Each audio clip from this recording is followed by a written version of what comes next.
જય શ્રી કૃષ્ણ, જય ગૌ માતા. હું છેલ્લા 2010થી ગાય માતાઓનું સંવર્ધન કરું છું, ગાય માતાની કૃપા થકી. અને ગાય માતાની કૃપા થકી સારી પ્રોડક્ટ બનાવીને હું વેચું છું ખેડૂતોને, ને મારું હેલ્થ સારું રહે, ગાય માતાનું હેલ્થ સારું રહે અને ખાનાર જે વ્યક્તિઓ છે એમનું પણ હેલ્થ સારું રહે. અને ગાય ઉપર સંવર્ધન કરી રહ્યો છું છેલ્લા 14 વર્ષથી. જી, આપનો કોઈ પ્રશ્ન હવે? મારું એવું પ્રશ્ન છે, જે તમે ગાયનું સંવર્ધન કરો છો તો ગાયનું મહત્વ શું છે? આજકાલના સમયમાં એવું છે કે ગાયને કેવું કે જો રોડ ઉપર રખડતી કરે છે એવું નથી સાહેબજી. હવે ગાય દૂધ આપે ત્યાં સુધી જ ખેડૂતો રાખે છે. દૂધ આપવાથી બંધ થાય એટલે પછી રોડ ઉપર કચરા ખાવા માટે છોડી દે છે.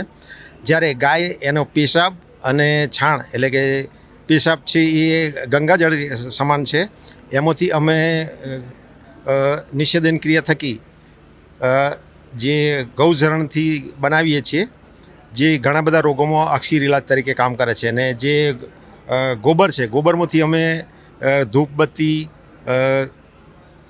પછી ગાયના છાણનું એટલું મહત્વ છે કે એમાં આપણે આવું બધું અમૂલ્ય છે કે એ આપણે કોઈ પણ કેમિકલ કરતાં 100 ગણું અસરકારક છે, જે આપણે સમજી શક્યા નથી. એટલા માટે રોડ પર રખડતી ગાયોને આપણે સંવર્ધન કરી રહ્યા છીએ. અને ગાય માતા સુખી તો ખેડૂત સુખી, અને ખેડૂત સુખી તો ભારત દેશ સુખી. જય હિન્દ, જય ગૌ માતા, જય. બે પ્રશ્નો છે મારું.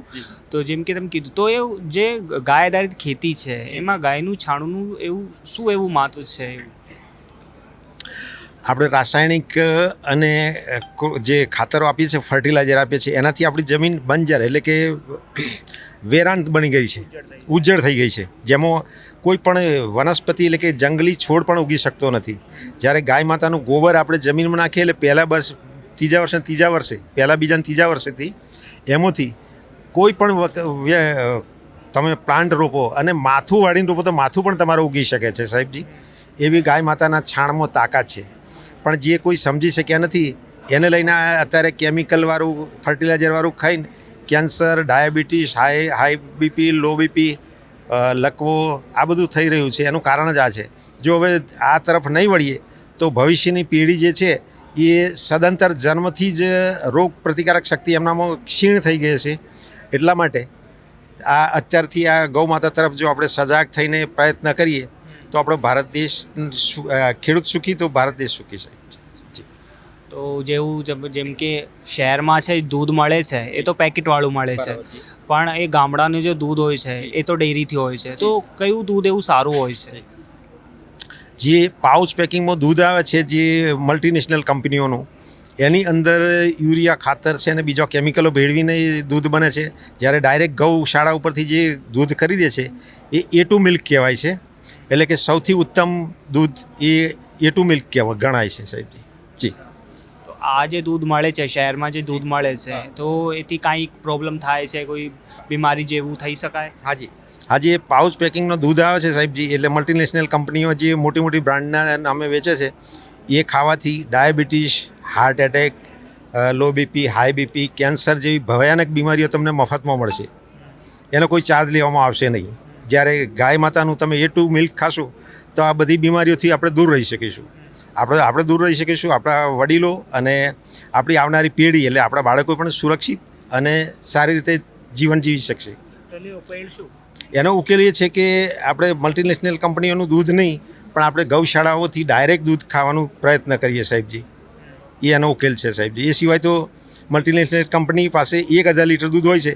આ 1000 લીટરમાંથી 1000 કિલો માવો બનાવે છે, 1000 કિલો માવો બનાવે છે, 1000 કિલો પનીર બનાવે છે, 1000 કિલો ઘી બનાવે છે. આ કઈ રીતે બનતું હોય એ મારી સમજની બહાર છે સાહેબજી.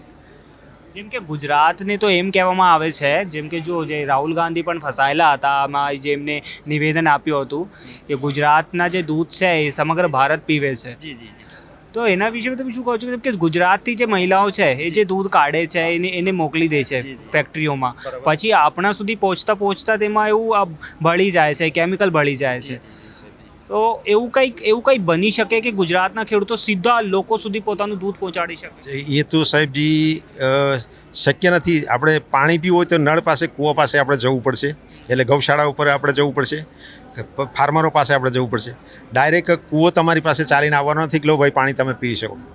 એટલે મારી માન્યતા આવી છે કે થોડા ચાલો, ખેડૂતો પાસે આવો, ફેમિલી ડૉક્ટર છે એવી રીતે તમે એક ફેમિલી ફાર્મર બનાવો કે ગૌશાળાને કોઈ મદદ થાય એ રીતે તમે પ્રયત્ન કરો.